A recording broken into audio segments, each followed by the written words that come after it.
The Dualitists, or the Death Doom of the Double Born, by Bram Stoker. Chapter 4. The Tucket Sounds. They met in the arbor, determined to discuss this grave question. The heart of each was big with revolution, the head of each was full of scheme and strategy, and the pocket of each was full of sweet stuff, the sweeter for being stolen. After having dispatched the sweets, the conspirators proceeded to explain their respective views with regard to the enlargement of their artistic operations. Tommy unfolded with such pride a scheme which he had in contemplation of cutting a series of holes in the sounding board of the piano so as to destroy its musical properties. Harry was in no wise behindhand in his ideas of reform. He had conceived the project of cutting the canvas at the back of his great-grandfather's portrait, which his father held in high regard among his Larrys and Penates, so that in time, when the picture should be moved, the skin of paint would be broken, the head would fall bodily out from the frame. At this point of the council, a brilliant thought occurred to Tommy.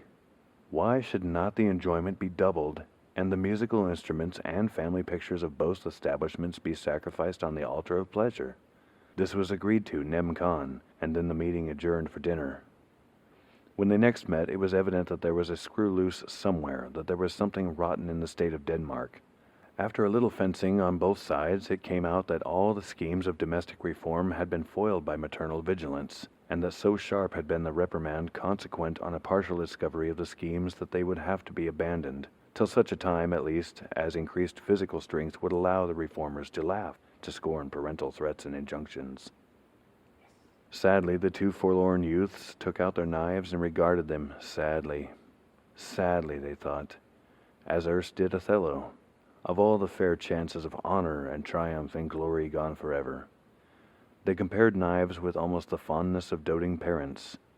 There they were, so equal in size and strength and beauty, dimmed by no corrosive rust, tarnished by no stain, and with unbroken edges of the keenness of Saladin's sword. So like were the knives that but for the initials scratched in the handles neither boy could have been sure which was his own. After a little while they began mutually to brag of the superior excellence of their respective weapons. Tommy insisted that his was the sharper.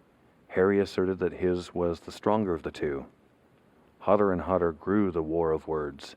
The tempers of Harry and Tommy got inflamed, and their boyish bosoms glowed with manly thoughts of daring and of hate.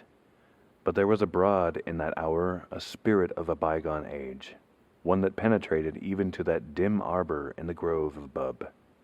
The world-old scheme of ordeal was whispered by the spirit in the ear of each, and suddenly the tumult was allayed. With one impulse, the boys suggested that they should test the quality of their knives by the ordeal of the hack. No sooner said than done. Harry held out his knife edge uppermost, and Tommy, grasping his firmly by the handle, brought down the edge of the blade crosswise on Harry's. The process was then reversed, and Harry became in turn the aggressor. Then they paused and eagerly looked for the result. It was not hard to see. In each knife were two great dents of equal depth, and so it was necessary to renew the contest and seek a further proof.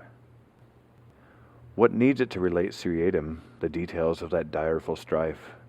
The sun had long since gone down, and the moon with fair, smiling face had long risen over the roof of Bub, when wearied and jaded Harry and Tommy sought their respective homes.